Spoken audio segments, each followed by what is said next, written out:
हमारे YouTube channel में आप सभी का स्वागत है। साथियों, आप देख रहे हैं रिजल्ट का बादशाह YouTube चैनल। साथियों, आज हम संस्कृत से रिलेटेड कुछ भी इम्पोर्टेंट क्वेश्चन को लेकर के आया हूँ और इस तरह से एग्जाम में कई बार इसको क्वेश्चन पूछा गया है। मैं यहाँ पर आपके बोर्ड पर 16 क्वेश्चन कराऊंगा, मात्र 16, और 16 में से आपका 16 का 16 लड़ जाएगा। 16 में से 16 ही आपके एग्जाम में लड़ जाएगा। देखिएगा, मैं इसका सॉल्यूशन करने के लिए जा रहा हूँ। देखिए, पहला क्वेश्चन क्या है, मंगलम।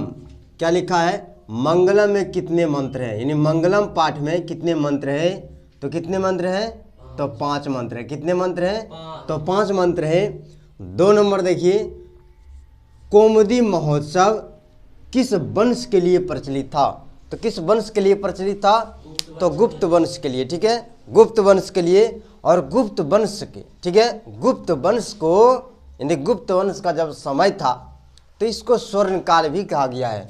तो स्वर्ण काल के वंश कौन कहते हैं, यहाँ पर ध्यान दीजिएगा थोड़ा सा। स्वर्ण काल के गुप्त वंश को कहा गया है। किस वंश को, गुप्त वंश को। 3 नंबर में चलिए, विद्यापति।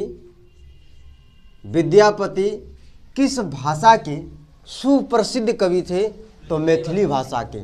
मैथिली के साथ साथ इसको संस्कृत और हिंदी अवधि भी आती थी, लेकिन सुप्रसिद्ध पूछेगा तो मैथिली ही था। ठीक है।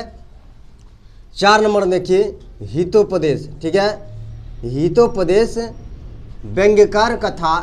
ध्यान दीजिएगा, हितोपदेश क्या है, व्यंग्यकार कथा है।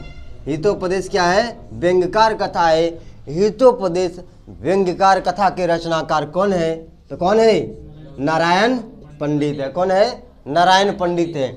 संस्कार, संस्कार कुल कितने होते हैं, संस्कार कुल कितने होते हैं, तो 16 होते हैं, जबकि इसको 5 भागों में बांटा गया है। कितने भागों में, 5 भागों में, और 5 भागों में से मिला जुला करके इसको 16 बनाया गया है। इस पर हम एक वीडियो बनाए हैं, संस्कार पर एक वीडियो बना दी, स्पेशल इस पर वीडियो बनाए हैं। संस्कार को 5 भागों में बांटा गया है और संस्कार की कुल संख्या 16 होती है। कितनी होती है, 16 होती है। मिथिला के मंत्री कौन थे, तो वीरेश्वर थे। मिथिला के मंत्री कौन थे, वीरेश्वर थे। और वीरेश्वर स्वभाव से दानशील, करुणामयी और दीन दुखियों का भोजन एवं वस्त्र देने का काम करता था। कौन, वीरेश्वर। ठीक है। 7 नंबर में देखिएगा, लता शब्द रूप के, लता शब्द रूप के तृतीया विभक्ति एक वचन में है कि नहीं। क्या कह दिया, एक वचन में है। तो देखिएगा, तृतीया में हम थोड़ा सा पढ़ लेते हैं लता शब्द रूप को। लता, लते, लता, लताम, लते, लता, लतिया, लताभ्याम, लताभि। तो लतिया आपका एक वचन में मांगा है, यहाँ पर क्या हो जाएगा, यहाँ पर तो लतिया आ जाएगा। ठीक है। 8 नंबर देखिएगा, सत्य से डॉट डॉट डॉट की रक्षा की जाती है। सत्य से किसकी रक्षा की जाती है, तो धर्म की रक्षा की जाती है। सत्य से किसकी रक्षा की जाती है, तो धर्म की। ठीक है। उसी प्रकार ये विदुर नीति बहुत सारा उसमें इम्पोर्टेंट है, जो कि अगले नेक्स्ट वीडियो में इसी प्रकार से बनाया हूँ। विदुर नीति पर स्पेशल चैप्टर, जिस प्रकार से हम संस्कार पर स्पेशल बनाया हूँ, उसी प्रकार से विदुर नीति पर भी बनाया हूँ। ठीक है। देखिएगा, पुरुषों में कितने दोष पाए जाते हैं, तो 6 दोष पाए जाते हैं। काम, क्रोध, लोभ, मोह, अधिक दृढ़ता, इस तरह से पुरुषों में 6 दोष पाए जाते हैं। कितने दोष, 6 दोष। तब तक मनुष्य उस जीवन पर है कि नहीं संघर्ष कर नहीं सकता है, यानी कि जीवन आगे सराय में वो नहीं चल सकता है, जब तक इन 6 दोषों पर विजय नहीं पालेगा। ठीक है। नरक के कितने दरवाजे होते हैं, तो नरक के 3 दरवाजे। कितने दरवाजे, 3 दरवाजे। काम, क्रोध, लोभ, मोह होता है। क्या होता है, काम, क्रोध, लोभ, मोह। नरक के 3 दरवाजे होते हैं। 11 नंबर देखिए, आलस्य घर में। ठीक है, आलस्य घर में यानी पुरुष परीक्षा। ठीक है, आलस्य घर में आलसियों को कैसे निकाला गया है, तो केस पकड़ करके।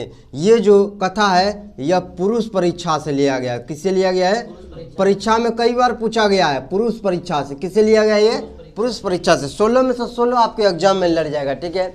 हमारा YouTube चैनल रिजल्ट का बादशाह देखने के लिए आप सभी का स्वागत है। दोस्तों, इसी तरह से हमारा मोस्ट इम्पोर्टेंट वीडियो पाने के लिए हमारे चैनल पर बने रहे। चलते हैं 12 नंबर सवाल देखिए, किस भूमि पर देवता बार बार जन्म लेना चाहता है, तो भारत की भूमि पर।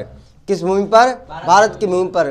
तो गीता के श्लोक में कुछ इस प्रकार से, यदा यदा ही धर्म से ग्लानिर्भवति भारत अभ्युत्थानमि धर्म से तदात्मानं सृजाम्यहम् परित्राणाय साधुनाय विनाशाय च दुष्कृतः। तो जब जब यहाँ पर धर्म की हानि होती है तब तो भगवान यहाँ पर जन्म लेते हैं, क्योंकि यह भारत भूमि जो है देवताओं की भूमि है। और मन के प्राणों में देखिए, जब महिला ग्रामीण परिवेश में ग्राम गीत गाती है तो ग्राम गीत पूरा झूम उठने लगता है। देखिएगा कभी कभी महिलाएं क्या करती है, ग्राम गीत में गाने का काम करते हैं, धना के समय गाती है। क्या गाती है? धनमा के शीशावा से, है कि नहीं, ऐसे कुछ गाती है। तो देखिए कर्मा थपड़ी बजाकर चच्चर फीट उछल उछल करके हमारी माताएं बहनें गीत गाने का काम करती है, तो वो ग्राम गीत है। तो भारत के मन प्राणों में क्या बसता है? भारत के मन प्राणों में एक समाज होता है, सभ्यता होती है, नीति होती है, संस्कृति होती है, जिसके कारण से देवता यहाँ पर भारत की भूमि पर बार बार जन्म लेता है। किस बार? तो बार बार जन्म लेता है। ठीक है, किस भूमि पर देवता बार बार जन्म लेते हैं? तो भारत की भूमि पर। देखिए कर्मा के अवसर में तो देखिए माता बहने किसी गाती है, दे दे दे दे भैया, दे भैया टंगवा दे देहू भैया जय, ऐसे अजीब गरीब जैसे गीत भजन गाने का काम करते हैं। तब तक देखिएगा पुरुष लोग भी अपना नगारा लेकर के झूम उठते हैं, तो वही ग्राम गीत होता है। ठीक है, चलिएगा 13 नंबर देखिएगा, भारतीय शब्द में कौन सा प्रत्यय लगाया गया है? ल्यूट लगाया है। क्या लगाया गया है? भारतीय शब्द में कौन सा प्रत्यय लगाया है? ल्यूट। लेकिन भारत का विशेषण क्या होगा? भारतीय होगा। भारत का विशेषण भारतीय, लेकिन भारतीय शब्द में कौन सा प्रत्यय लगाया गया है? तो ल्यूट। भारत जोड़ ल्यूट बराबर भारतीय, लेकिन ये विशेषण हो गया। इसी प्रकार से वो और लॉजिकल आता है, शिव का विशेषण क्या होगा? तो सेब होता है, कोई दिक्कत नहीं। चलिए 14 नंबर में देखिएगा, मेगास्थनीज किसके राजदूत थे? तो यूनान के। कहाँ के? तो यूनान के थे। और इंडिका पुस्तक नामक इन्होंने रचना किया। किसने? मेगास्थनीज ने। चलिएगा 15 नंबर देखिएगा, आर्य समाज की स्थापना 1824 ईस्वी में किसने? 1824 ईस्वी में मुंबई नगर में किसने किया? तो स्वामी दयानंद सरस्वती ने किया। ठीक है, सत्य प्रकाश नामक ग्रंथ की रचना किसने किया? तो स्वामी दयानंद सरस्वती ने किया। ठीक है, चलेंगे उसी प्रकार से। 16 नंबर देखिएगा, सत्यमेव जयते सुंदर वाक्य है कि नहीं, भारत का सबसे आदर्श वाक्य क्या है? सत्यमेव जयते। तो किस उपनिषद से लिया गया है? तो मुंडक उपनिषद से लिया गया। किस उपनिषद से? तो मुंडक उपनिषद से। दोस्तों इसी तरह से हमारा वीडियो पाने के लिए हमारे चैनल को देखते रहें और वीडियो आगे नेक्स्ट फॉलोइंग करते रहें। तब तक धन्यवाद।